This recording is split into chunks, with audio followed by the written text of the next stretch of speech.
ভাই কড়া লেবু নিয়ে যান, তুই লেবু আছে আসেন, কমে দিচ্ছি ভাই, কড়া লেবু নিয়ে যান ভাই, তেলি লেবু আছে নিয়ে যান। কত করে ভাই? 20 টাকা আলু বেচতেছি। 20 টাকা আলি হ্যাঁ। কম আছে? না কম নাই, 20 টাকা আলি কম নাই? না কম নাই। না ভাই, তাহলে আলু ভালো নেই। ভাই ভাই ভাই তেলি লেবু আছে নিয়ে যান। একটু কইলে 10 টাকা দিতেন, একটু কোন লেবু তেলি নিয়ে যান 20 টাকা দেন।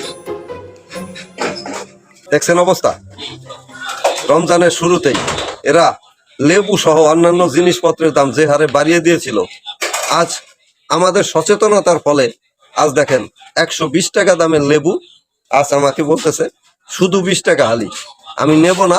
সে ভিক্ষুকের মতো আমার পা জড়াই ধরে বলছে ভাই 2 আলি নিয়ে যান 20 টাকায়।